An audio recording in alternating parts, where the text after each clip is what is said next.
So let's get then into our team selections for Newcastle United. Matt, I'll come to you first. You can lead us on the goalkeeper and the back four. Yeah, I think the goalkeeper speaks for himself. I think that the back four pretty much does as well, with plenty of injuries, as we've discussed. So Trent and Robertson would be the fullbacks. Centre-backs, I think obviously you've got Fabinho, and then it's a straight choice between Reece Williams or Nat Phillips. So for me, I think Williams obviously was the one who was picked against West Brom. He came off the bench. That to me suggests that it may well be him again on Wednesday night, and I think that's probably the right choice. I think certainly Callum Wilson, I think, will be back, won't he? I think there's a couple of players, Miguel Almiron as well. I don't know whether he's injured at the moment or not, but there's one or two tricky players, certainly, with a lot of pace on the counter-attack, and I think I would fancy Reece Williams over Phillips just for this one, for that reason. Yeah, we did see that though, didn't we, Doyley, at Anfield, with Carlin Grant running away from Reece Williams. I suppose neither Williams nor Phillips really sort of blessed with pace, and Newcastle have rested Callum Wilson ahead of this game. Would you go with the same back four though? I'm not entirely sure he ran away from him. I just think he was kind of like caught slightly flat-footed. I think it was a good ball through to him, wasn't it? So I was tempted to put Nico Williams at right back, to be honest, because of the aforementioned Trent issues. But if you've already got another youngster in the defensive line, then that probably wouldn't be a clever idea. So I'd probably go with the same back four and Adrian in goal. No, not really.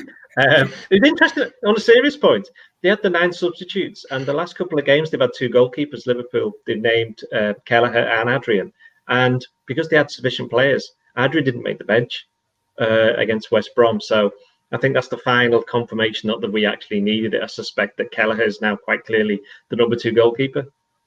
Yeah, interesting. Sean, are you with the same defence as well as Matt? Yeah, exactly the same. I think if it was a home game, you could potentially make more of an argument for Phillips. But yeah, Williams has had more game time, hasn't he? And that was an unfortunate incident, wasn't it, with Grant? He just got the run on him a little bit. But yeah, I think he's more a part of that back line, isn't he, and more accustomed to it. So I'd go with him. He's played alongside Fabinho a couple of times now, hasn't he? So I think that there's a slight relationship there between the pair of them, and that'll help. Yeah, good point. Sean, what about the midfield? Very difficult. I mean, Henderson's an absolute gimme, isn't he? I think when we saw the pictures a couple of weeks ago of Oxlade-Chamberlain coming back, I really fancied him to make an impact over this period. I think he's the kind of player you just wouldn't want to see on the opposition team sheet when you've just played the game, 48 hours or 2 or 3 days before. And, it's difficult really to judge, given he just got that small cameo against West Brom. A couple of shots were quite wayward, weren't they? But, you kind of know what you're getting from him. He's a very active player, very industrious, and takes a risk with a shot, likes to get forward. So I'd give him a go. I'd go Oxlade-Chamberlain, Henderson, and Curtis Jones as well. I think more than, apart from, Robertson, Wijnaldum's played the most minutes in the league of everyone so far this season. So perhaps he's due a rest. So yeah, slightly unorthodox midfield there, but I'd like to see Jones just play again straight away almost, because I totally agree with what the guys were saying before. He got some odd criticism for his performance yesterday. Maybe conceding the corner was partly down to him, but defending it was a whole different matter. So yeah, I'd like to see him stay in the team and try and get back to his best and send a little message out there. Yeah, definitely. Doyley, come back to you on the midfield. Would you give Gini a rest going back to his former employers? Yeah, I don't know. Well, I think Henderson will play, and I think Oxlade-Chamberlain will play. I think that's right. I think both of them will play. I think, as I said before, Oxlade-Chamberlain, he gives them something a little bit different. It's this other midfield role. I don't think Curtis Jones will play. I actually think it'll be between Wijnaldum and Thiago, and that's just me having a guess, shall we say? But I'm almost leaning towards Thiago, but I'm going to go with Wijnaldum. Yeah, I've changed my mind, actually. Yeah, I've changed my mind. No, I'm going to put Thiago. He can start. Yeah, I was going to say, I saw you getting called out on Twitter, actually, for saying that Thiago would start. So yeah, it's almost like that's in our team predictor thing, So I'm saying it again now. So, funny enough, I'm not Jurgen Klopp, and I'm not in charge of Liverpool Football Club. Who knew? Who knew? Thought we had an exclusive there. Anyway, Matt, what about your midfield?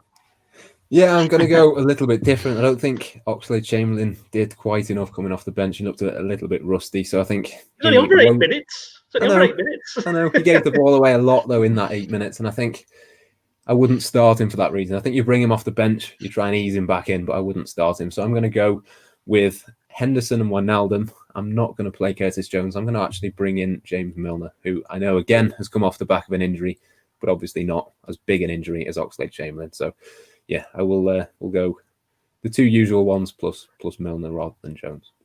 Milner, I forgot about Milner. Could he go right back? Ooh, it's interesting. Oh, it's interesting. No. But I wouldn't be surprised if Milner plays, having considered that.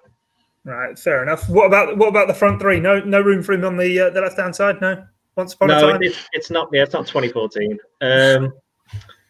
I don't know. You know, I think Minamino's going to play.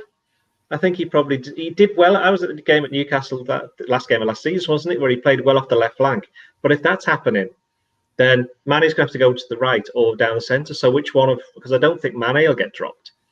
Sorry, rested. And then, so you're left with what, Firmino or Salah?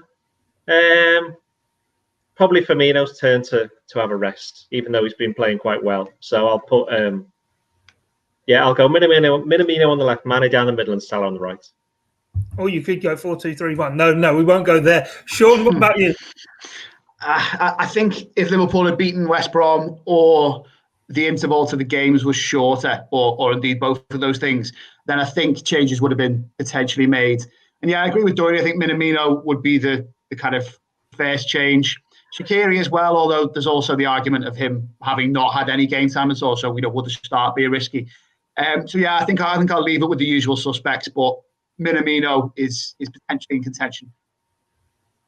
And Matt, what about yourself? Yeah, it's a difficult one, isn't it? I think I'm going to go with the usual three, but it wouldn't massively surprise me if they went 4-2-3-1 and it was Minamino as a number 10 rather than Milner as the third midfielder. But yeah, I'm going to go with the 4-3-3 with the usual three. Fair enough. And match predictions, Matt, what's the score going to be? I think Liverpool will win. I think they'll play a lot better, but I think it's going to be tight. I think it's going to be 1-0 to Liverpool. Doyley? Oh, it's going to be another slog, isn't it? It's going to be another grim one. It's going to be freezing up there as well. Really looking forward to it. I think it'll be 2-1 to Liverpool. 2-1 to Liverpool. And Sean, yourself? Well, hopefully my internet will allow this prediction to actually get out before the game, but 2-0 to Liverpool. 2-0 to Liverpool. Great stuff. Well, that's it from us here on the Blood Red podcast. Don't forget to keep across everything on the Liverpool Echo in the build-up to the game, the live match blog, and, of course, plenty of reaction. We'll also have the debrief on the Blood Red channel on Wednesday evening, as well as both Jurgen Klopp and Steve Bruce's post-match press conferences. Do check out the link to our Blood Red census. We want to give you the chance to shape the direction in which Blood Red is heading. The link to that is in the description for the podcast or on the YouTube video, wherever it is you are watching or listening in. But from myself, Guy Clark, Matt Addison, Ian Doyle and Sean Bradbury, thanks for joining us here on the Blood Red channel. It's bye for now.